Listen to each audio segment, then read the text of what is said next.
ಇದು ಕಾಂಗ್ರೆಸ್ ನಾಯಕರು ನೋಡಲೇಬೇಕಾದ ಸ್ಫೋಟಕ ಸ್ಟೋರಿ. ಇದು ಫ್ರೀಡಂ ಟಿವಿ ಬಿಗ್ ಎಕ್ಸ್ಕ್ಲೂಸಿವ್ ಮಾಹಿತಿ. ಪರಿಷತ್ತು ಚುನಾವಣೆ ಸನಿಹದಲ್ಲೇ ಮೆಗಾ ಆಪರೇಷನ್ ಮುನ್ಸೂಚನೆ ಸಿಗ್ತಾ ಇದೆ. ಇದು ಕಾಂಗ್ರೆಸ್ ನಾಯಕರು ನೋಡಲೇಬೇಕಾದ ಬಿಗ್ ಸ್ಟೋರಿ, ಮೆಗಾ ಎಕ್ಸ್ಕ್ಲೂಸಿವ್ ಮಾಹಿತಿ ನಿಮ್ಮ ಫ್ರೀಡಂ ಟಿವಿಯಲ್ಲಿ. ಪರಿಷತ್ತು ಚುನಾವಣೆ ಸನಿಹದಲ್ಲೇ ಮೆಗಾ ಆಪರೇಷನ್ ಮುನ್ಸೂಚನೆ ಸಿಗ್ತಾ ಇದೆ. ರಾಜ್ಯ ರಾಜಕಾರಣದಲ್ಲಿ ಮತ್ತೊಂದು ಹಿರಿಯ ನಾಯಕ ಕೆಎನ್ ರಾಜಣ್ಣ ಜೆಡಿಎಸ್ ಕಡೆ ಹೋಗ್ತಾರಾ? ಹಾಗಾದ್ರೆ ಬಂಡಾಯದ ಬಾವುಟ ಹಾರಿಸಲು ಸದ್ದಿಲ್ಲದೆ ರೆಡಿ ಆಯ್ತಾ ಸ್ಕೆಚ್ ಅಂತ ಪ್ರಶ್ನೆ ಮೂಡ್ತಾ ಇದೆ. ಕಾಂಗ್ರೆಸ್ ಹೈಕಮಾಂಡ್ಗೆ ದಿಗಿಲು ಹುಟ್ಟಿಸಿದೆ ರಾಜಣ್ಣನ ನಡೆ. ಇದು ಕಾಂಗ್ರೆಸ್ ನಾಯಕರು ನೋಡಲೇಬೇಕಾದ ಸ್ಟೋರಿ. ಇದು ಫ್ರೀಡಂ ಟಿವಿ ಮೆಗಾ ಎಕ್ಸ್ಕ್ಲೂಸಿವ್ ಮಾಹಿತಿ. ಪರಿಷತ್ತು ಚುನಾವಣೆ ಸನಿಹದಲ್ಲೇ ಮೆಗಾ ಆಪರೇಷನ್ ಮುನ್ಸೂಚನೆ ಸಿಗ್ತಾ ಇದೆ. ರಾಜ್ಯ ರಾಜಕಾರಣದಲ್ಲಿ ಮತ್ತೊಂದು ಮಹಾ ಭೂಕಂಪನದ ಸೂಚನೆ ಸಿಗ್ತಾ ಇದೆ. ಕಾಂಗ್ರೆಸ್ನ ಹಿರಿಯ ನಾಯಕ ಕೆಎನ್ ರಾಜಣ್ಣ ಜೆಡಿಎಸ್ ಕಡೆ ಹೋಗ್ತಾರಾ? ಹಾಗಾದ್ರೆ ಪ್ರಶ್ನೆ ಮೂಡ್ತಾ ಇದೆ. ಹಸ್ತದ ಪಾಳ್ಯಕ್ಕೆ ಬಿಗ್ ಶಾಕ್ ಕೊಡಲು ರಾಜಣ್ಣ ಸಜ್ಜಾಗಿದ್ದಾರಾ? ಹಾಗಾದ್ರೆ ಬಂಡಾಯದ ಬಾವುಟ ಹಾರಿಸಲು ಸದ್ದಿಲ್ಲದೆ ರೆಡಿ ಆಯ್ತಾ ಸ್ಕೆಚ್ ಅಂತ ಪ್ರಶ್ನೆ ಮೂಡ್ತಾ ಇದೆ. ಕಾಂಗ್ರೆಸ್ ಹೈಕಮಾಂಡ್ಗೆ ದಿಗಿಲು ಹುಟ್ಟಿಸಿದೆ ರಾಜಣ್ಣ ಅವರ ನಡೆ.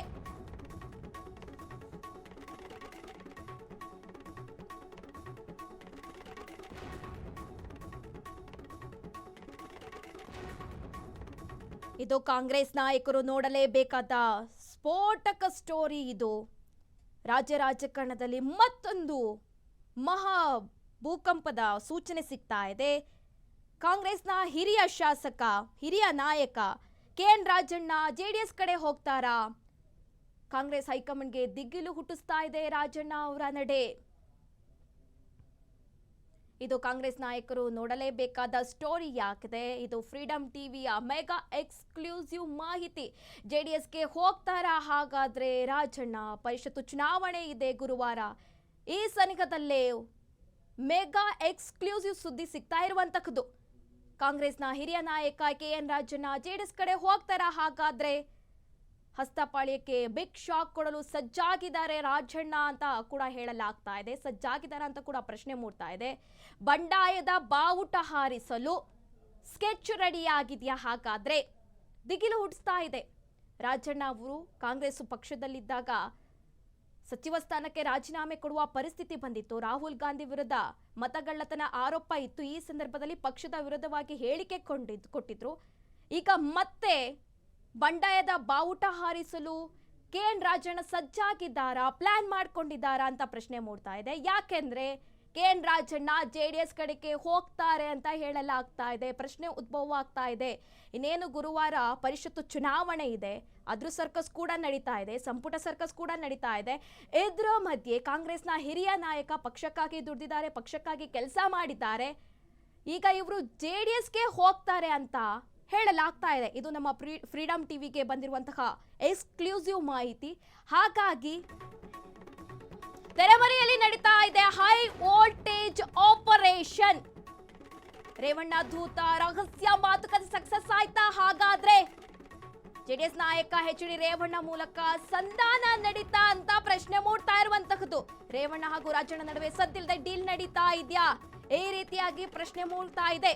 ದಳಪತಿಗಳ ಕೋಟೆಗೆ ರಾಜಣ್ಣ ಎಂಟ್ರಿ ಬಹುತೇಕ ಫಿಕ್ಸ್ ಅಂತ ಹೇಳಲಾಗ್ತಾ ಇದೆ. ಮೈತ್ರಿ ಪಾಳ್ಯದಲ್ಲಿ ಹೊಸ ಸಂಚಲನ ಸೃಷ್ಟಿಸಿದ ರಹಸ್ಯದ ಮಾತುಕತೆ ಸಂಧಾನ ಆಯ್ತಾ? ತೆರೆಮರೆಯಲ್ಲಿ ಹೈ ವೋಲ್ಟೇಜ್ ಅಂತ ಪ್ರಶ್ನೆ ಮೂಡ್ತಾ ಇರುವಂತಹದ್ದು. ಹಾಗಾಗಿ ಇಲ್ಲಿ ಕೆಎನ್ ರಾಜಣ್ಣ ಕಾಂಗ್ರೆಸ್ನ ಹಿರಿಯ ನಾಯಕ ಜೆಡಿಎಸ್ಗೆ ಹೋಗ್ತಾರಾ? ಹಾಗಾದ್ರೆ ತೆರೆಮರೆಯಲ್ಲಿ ನಡೀತಾ ಇದೆಯಾ ಈ ಬಗ್ಗೆ ಆಪರೇಷನ್ ಅಂತ ಪ್ರಶ್ನೆ ಮೂಡ್ತಾ ಇದೆ. ಹಾಗಾಗಿ ರೇವಣ್ಣ ಜೊತೆ ರಹಸ್ಯ ಮಾತುಕತೆ ನಡೆಸಿದ್ದಾರೆ ಇವರು. ಅದು ಸಕ್ಸಸ್ ಆಯ್ತಾ? ಒಂದ್ ಕಡೆಯಾಗಿ ಹೇಳಲಾಗ್ತಾ ಇದೆ ಅವರು ಜೆಡಿಎಸ್ಗೆ ಹೋಗ್ತಾರೆ ಅಂತ. ಇದು ಕಾಂಗ್ರೆಸ್ಗೆ ಹೊಡೆತದ ಮೇಲೆ ಹೊಡೆತ. ಈಗಷ್ಟೇ ಸಿಎಂ ಡಿಕೆಶಿ ಅವರು ಅಧಿಕಾರ ಸ್ವೀಕಾರ ಮಾಡಿದ್ದಾರೆ. ಈ ಬೆನ್ನಲ್ಲೇ ಒಂದಿಷ್ಟು ಬೆಳವಣಿಗೆ ಆಗ್ತಾ ಇರುವಂತದ್ದು. ಪರಿಷತ್ತು ಚುನಾವಣೆ ಕೂಡ ಇನ್ನು ಸನಿಹದಲ್ಲಿದೆ. ಈ ಸಂದರ್ಭದಲ್ಲಿಯೇ ಜೆಡಿಎಸ್ಗೆ ಹೋಗ್ತಾರೆ ಅಂತ ಹೇಳಲಾಗ್ತದೆ. ಮಕ್ಕಳಿಗಾಗಿ ಮೆಗಾ ಪ್ಲಾನ್, ಕ್ಷೇತ್ರಗಳು ಉಲ್ಟಾ ಪಲ್ಟಾನ? ಹಾಗಾದ್ರೆ ಮಕ್ಕಳ ರಾಜಕೀಯ ಭವಿಷ್ಯಕ್ಕಾಗಿ ತಂದೆಯ ಮಹಾ ಪ್ಲಾನ್ ಇದು ಅಂತ ಹೇಳಲಾಗ್ತಾ ಇದೆ.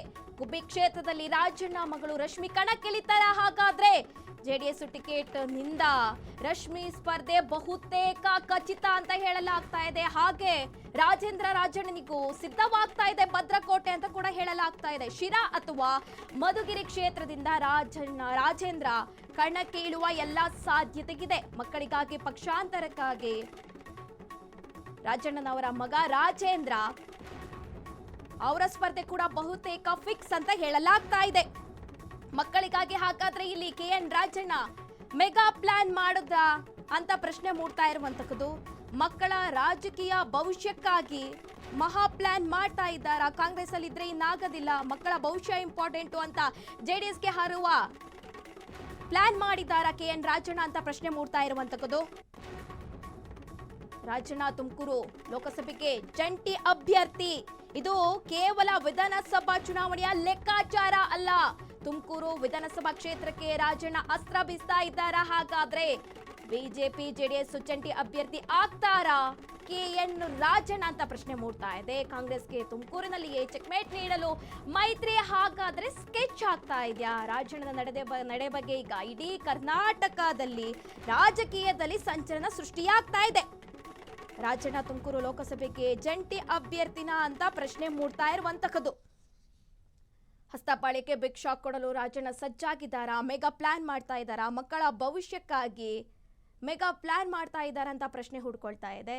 ಏಕೆಂದ್ರೆ ಈಗಾಗಲೇ ಪಕ್ಷಕ್ಕಾಗಿ ಅವರು ಬಹಳ ಕೆಲಸ ಮಾಡಿದ್ದಾರೆ, ಕಾಂಗ್ರೆಸ್ ಪಕ್ಷಕ್ಕಾಗಿ ಬಹಳ ದುಡಿದಿದ್ದಾರೆ.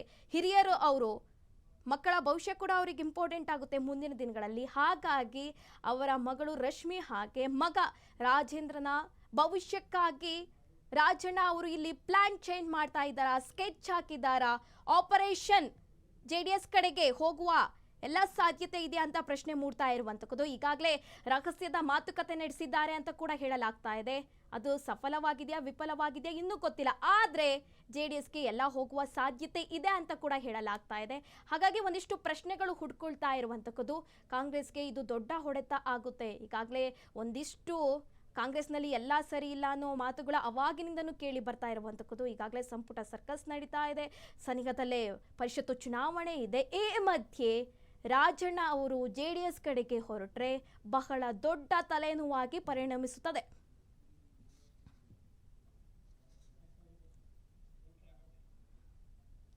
ಮಕ್ಕಳಿಗಾಗಿ ಇಲ್ಲಿ ಮೆಗಾ ಪ್ಲಾನ್ ಮಾಡಿದ್ರ KN ರಾಜಣ್ಣ ಅಂತ ಪ್ರಶ್ನೆ ಮೂಡ್ತಾ ಇರುವಂತಹದ್ದು. ಮಕ್ಕಳ ರಾಜಕೀಯ ಭವಿಷ್ಯಕ್ಕಾಗಿ ರಾಜಣ್ಣ ಅವರು ಮಹಾ ಪ್ಲಾನ್ ಮಾಡ್ತಾ ಇದ್ದಾರಾ? ಜೆಡಿಎಸ್ಗೆ ಹೋಗ್ತಾರಾ? ಗುಬ್ಬಿ ಕ್ಷೇತ್ರದಿಂದ ಕೂಡ ರಾಜಣ್ಣ ಮಗಳು ರಶ್ಮಿಗೆ ಟಿಕೆಟ್ ಬಹುತೇಕ ಫಿಕ್ಸ್ ಅಂತ ಹೇಳಲಾಗ್ತಾ ಇದೆ. ಅವರು ಕಣಕ್ಕಿಳಿತಾರೆ ಅಂತ ಕೂಡ ಹೇಳಲಾಗ್ತಾ ಇದೆ. ಹಾಗೆ ಮಗ ರಾಜೇಂದ್ರ ಕೂಡ ಶಿರಾ ಅಥವಾ ಮಧುಗಿರಿ ಕ್ಷೇತ್ರದಿಂದ ಕಣಕ್ಕೆ ಇಳುವ ಎಲ್ಲಾ ಸಾಧ್ಯತೆ ಇದೆ. ಹಾಗಾಗಿ ಮಕ್ಕಳಿಗಾಗಿ ಪಕ್ಷಾಂತರಕ್ಕೆ ಮುಂದಾದ್ರ KN ರಾಜಣ್ಣ ಅಂತ ಪ್ರಶ್ನೆ ಮೂಡ್ತಾ ಇರುವಂತದ್ದು. ಹಾಗೆ ಇಲ್ಲಿ ರಾಜಣ್ಣ ತುಮಕೂರು ಲೋಕಸಭೆಗೆ ಜಂಟಿ ಅಭ್ಯರ್ಥಿ ಅಂತ ಪ್ರಶ್ನೆ ಮೂಡ್ತಾ ಇರುವುದು.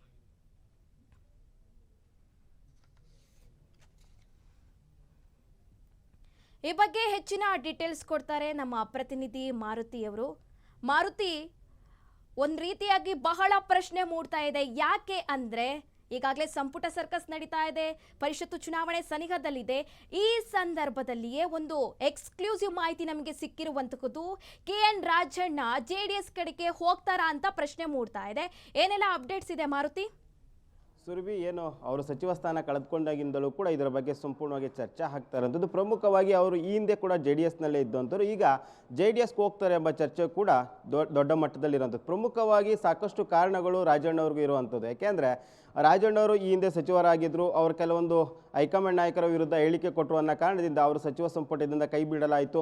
ಈ ಬಾರಿ ಏನು DKಶಿ ಅವರು CM ಆದ್ರೆ ಆ ಸಂದರ್ಭದಲ್ಲಾದರೂ ಕೂಡ ಅವರಿಗೆ ಸಚಿವ ಸ್ಥಾನ ಸಿಗುತ್ತೆ ಎಂಬ ನಿರೀಕ್ಷೆಯಲ್ಲಿ ಇದ್ದರೂ ಕೂಡ ಅದಕ್ಕೆ ಬೇಕಾದಂಥ ಕಸರತ್ತು ಈ ಕಡೆ ರಾಜಣ್ಣವರು ಮಾಡ್ತಾ ಇರೋದು. ತನ್ನ ಮಗನಿಂದಲೂ ಕೂಡ ಏನು ರಾಜೇಂದ್ರ ಇದ್ದಾರೆ ಅವ್ರ ಮೂಲಕವೂ ಕೂಡ ಈಗಾಗಲೇ DKಶಿ ಅವ್ರನ್ನ ಭೇಟಿಯಾಗಿ ಅದು ಪ್ರಯತ್ನ ಕೂಡ ಮಾಡ್ತಾ ಇರೋದು. ಇನ್ನೊಂದು ಕಡೆ ತನ್ನ ಮಗಳ ಭವಿಷ್ಯಕ್ಕಾಗಿಯೂ ಕೂಡ ಎಲ್ಲೊಂದು ಕಡೆ JDSಗೆ ಸೇರ್ಪಡೆ ಆಗ್ತಾರೆ ಎಂಬ ಚರ್ಚೆ ಕೂಡ ದೊಡ್ಡ ಮಟ್ಟದಲ್ಲಿರುವಂಥದ್ದು. ಪ್ರಮುಖವಾಗಿ ಈ ಟಾಸ್ಕನ್ನು ರಾಜಣ್ಣ ಅವರಿಗೆ ಏನು JDSಗೆ ಸೇರಿಸುವ ಸಂಬಂಧಪಟ್ಟಂತೆ ಈಗಾಗಲೇ ರೇವಣ್ಣ ಅವರಿಗೆ ಕೊಟ್ಟಿದ್ದಾರೆ ಎಂಬ ಚರ್ಚೆ ಕೂಡ JDSನಲ್ಲಿ ಇರೋದು. ಅಂದರೆ ಪ್ರಮುಖವಾಗಿ ರೇವಣ್ಣ ಮತ್ತು ರಾಜಣ್ಣ ಅವರು ತುಂಬ ಚೆನ್ನಾಗಿರೋದು. ಎಲ್ಲೋ ಒಂದು ಕಡೆ ಈ ಹಿಂದೆ ಪಕ್ಷದಲ್ಲಿದ್ದಾಗ ಕೆಲವೊಂದು ವಿಚಾರವಾಗಿ ಪಕ್ಷವನ್ನು ಬಿಟ್ಟು ಬಂದು ಏನೋ ಕಾಂಗ್ರೆಸ್ಗೆ ಸೇರ್ಪಡೆ ಆಗ್ತಾರೆ. ಈಗ ಮತ್ತೆ ತಮ್ಮ ಇಂದಿನ ಪಕ್ಷಕ್ಕೆ ಹೋಗ್ತಾರೆ ಎಂಬ ಚರ್ಚೆ ಕೂಡ ಇರುವಂಥದ್ದು. ಪ್ರಮುಖವಾಗಿ ತನ್ನ ಮಗಳಿಗೆ ಏನು ಶಿರಾದಲ್ಲಿ ಸ್ಥಾನ ಸಿಗುತ್ತೆ, ಅಂದರೆ ವಿಧಾನಸಭಾ ಕ್ಷೇತ್ರ ಸ್ಪರ್ಧೆ ಮಾಡೋದಕ್ಕೆ ಶಿರಾದಲ್ಲಿ ಸ್ಥಾನ ಸಿಗುತ್ತೆ ಎಂಬ ಚರ್ಚೆ ಕೂಡ ಇರುವಂಥದ್ದು. ಅಲ್ಲಿ ಅವಕಾಶ ಕೊಡ್ತಾರೆ JDS ನಾಯಕರು ಎಂಬ ಚರ್ಚೆ ಕೂಡ ಆರಂಭ ಆಗಿರುವಂಥದ್ದು. ಅದಕ್ಕೆ ಸಂಬಂಧಪಟ್ಟಂತೆ ರಾಜಣ್ಣ ಅವರು ಕೂಡ ಏನು ಈ JDSಗೆ ಸೇರ್ಪಡೆ ಆಗ್ತಾರೆ ಎಂಬ ಚರ್ಚೆ ಕೂಡ ಇರುವಂಥದ್ದು. ಇನ್ನೊಂದು ಕಡೆ ತನ್ನ ಮಗನ ಭವಿಷ್ಯವನ್ನು ಕೂಡ ನೋಡ್ಬೇಕು. ಈಗಾಗಲೇ ಕಾಂಗ್ರೆಸ್ಸಿಂದ MLC ಆಗಿದ್ರು ಕೂಡ ವಿಧಾನಸಭಾ ಕ್ಷೇತ್ರದಿಂದ ಸ್ಪರ್ಧೆ ಮಾಡ್ತಾರೆ ಎಂಬ ಚರ್ಚೆ ಕೂಡ ಇರುವಂಥದ್ದು. ಅದರಲ್ಲೂ ಏನೋ ಈ ಶಿರಾ ಆಗಿರ್ಬೋದು ಮತ್ತು ಅದೇ ರೀತಿ ಮಧುಗಿರಿ ಕ್ಷೇತ್ರದಿಂದ ಸ್ಪರ್ಧೆ ಮಾಡ್ತಾರೆ ಎಂಬ ಚರ್ಚೆ ಕೂಡ ಇರುವಂಥದ್ದು. ಅಲ್ಲಿ ಕೂಡ ಸಾಕಷ್ಟು ವಿಚಾರಗಳ ಬಗ್ಗೆ ಚರ್ಚೆ ಆಗ್ತಿರುವಂಥದ್ದು. ಪ್ರಮುಖವಾಗಿ ಗುಬ್ಬಿಯಿಂದ ಮಗಳಾದರೆ ಶಿರಾ ಅಥವಾ ಏನೋ ಅದೇ ರೀತಿ ಮಧುಗಿರಿಯಿಂದ ಕೂಡ ತನ್ನ ಮಗನಿಗೆ ಅವಕಾಶ ಕೊಡ್ತಾರೆ ಎಂಬ ಚರ್ಚೆ ಕೂಡ ಇರುವಂಥದ್ದು. ಅದಕ್ಕೆಲ್ಲವೂ ಕೂಡ ಆಫರ್ಗಳಿಗೆ ಈಗಾಗಲೇ JDS ಒಪ್ಪಿದೆ. ಅದ್ರ ಮೂಲಕ ಅವರು JDSಗೆ ಸೇರ್ಪಡೆ ಆಗ್ತಾರೆ ಎಂಬ ಚರ್ಚೆ ಕೂಡ ಇರುವಂಥದ್ದು. ಇನ್ನೊಂದು ಕಡೆ ತುಮಕೂರಿನಿಂದ ಮೈತ್ರಿ ಅಭ್ಯರ್ಥಿಯಾಗಿ, ಅಂದರೆ BJP ಮತ್ತು JDS ಮೈತ್ರಿ ಅಭ್ಯರ್ಥಿಯಾಗಿ ರಾಜಣ್ಣ ಅವರು ಕೂಡ ಲೋಕಸಭೆಗೆ ಸ್ಪರ್ಧೆ ಮಾಡ್ತಾರೆ ಎಂಬ ಚರ್ಚೆ ಕೂಡ ಇರುವಂಥದ್ದು. ಇವೆಲ್ಲ ಆಫರು ಕೂಡ JDSನಿಂದ ಹೋಗಿದೆ ಎಂಬುದು ಕೂಡ ಚರ್ಚೆಯಲ್ಲೇ. ಯಾಕೆಂದರೆ ಪ್ರಮುಖವಾಗಿ ನೋಡೋದಾದ್ರೆ JDSಗೆ ಸ್ವಲ್ಪ ಎಲ್ಲೋ ಒಂದು ಕಡೆ ಹಿನ್ನಡೆ ಆಗ್ತಿದೆ. ಪ್ರಮುಖವಾಗಿ ಮುಂದಿನ ದಿನಗಳಲ್ಲಿ HDK ಅವರು CM ಆಗಬೇಕೆಂಬ ಕನಸನ್ನು ಕಟ್ಕೊಂಡಿರುವಂಥದ್ದು. ಅಂದರೆ ಮೈತ್ರಿ ಪಕ್ಷ ಅಧಿಕಾರಕ್ಕೆ ಬಂದಿದ್ದೇ ಆದಲ್ಲಿ ಅಂದರೆ BJP ಮತ್ತು JDS ಮೈತ್ರಿ ಪಕ್ಷ ಬಂದರೆ ಕುಮಾರಸ್ವಾಮಿ ಅವರು CM ಆಗ್ತಾರೆ ಎಂಬ ಚರ್ಚೆ JDSನಲ್ಲಿ ಪ್ರಬಲವಾಗಿ ಕೇಳಿ ಬರ್ತಿದೆ. ಕ್ಲೈಮ್ ಕೂಡ ಈಗಾಗಲೇ ಮಾಡ್ಕೊಳ್ತಿರೋದು. ಅದರಿಂದಾಗಿ ಹೆಚ್ಚು ಸೀಟ್ಗಳು JDS ಪರ ಇದ್ದಿದ್ದೇ ಆದಲ್ಲಿ ಅವರು ಕೂಡ CM ಆಗೋ ಅವಕಾಶ ಸಿಗುತ್ತೆ. ಇವೆಲ್ಲ ಕಾರಣಗಳಿಂದ ರಾಜಣ್ಣ ಅವ್ರನ್ನ ಪಕ್ಷಕ್ಕೆ ಕರೆತಂದ್ರೆ ತುಮಕೂರು ಭಾಗ ಆಗಿರ್ಬೋದು, ಕೊರಟಗೆರೆ, ಮಧುಗಿರಿ ಮತ್ತು ಈ ಗುಬ್ಬಿ, ಶಿರಾ ಈ ಭಾಗದಲ್ಲಿ ಪ್ರಬಲವಾಗಿ JDSಗೆ ಅವಕಾಶ ಸಿಕ್ಕಂಗೆ ಆಗುತ್ತೆ.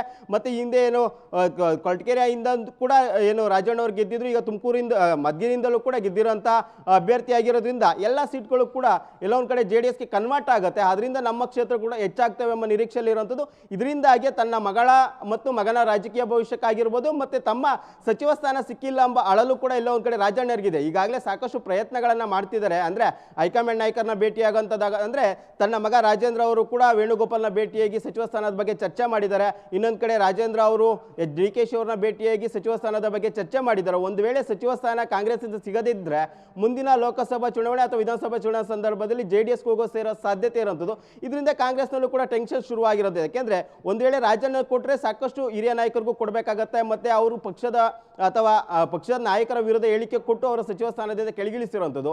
ಅದರಿಂದಾಗಿ ಇವೆಲ್ಲ ಲೆಕ್ಕಾಚಾರ ಕೂಡ ಕಾಂಗ್ರೆಸ್ನಲ್ಲಿ ನಡೀತಿದೆ. ಮುಂದಿನ ದಿನಗಳಲ್ಲಿ ಬಾಕಿ ಉಳಿದಿರುವಂಥದ್ದು 20 ಸಚಿವ ಸ್ಥಾನದಲ್ಲಿ ಅವಕಾಶ ಕೊಡ್ತಾರಾ, ಯಾವ ರೀತಿ ಲೆಕ್ಕಾಚಾರಗಳು ಆಗುತ್ತೆ ಎಂಬುದು ಕೂಡ ಕಾದು ನೋಡಬೇಕು. ಪ್ರಮುಖವಾಗಿ ರಾಜಣ್ಣ ಅಥವಾ ತನ್ನ ಮಗನಿಗೆ ಸಚಿವ ಸ್ಥಾನ ಕೊಡಬೇಕು ಅಂತ ಲಾಬಿ ದೊಡ್ಡ ಮಟ್ಟದಲ್ಲಿ ನಡೀತಾ ಇರುವಂಥದ್ದು. ಸುರಭಿ, ಧನ್ಯವಾದಗಳು ಮಾಹಿತಿಗಾಗಿ ಮಾರುತಿ.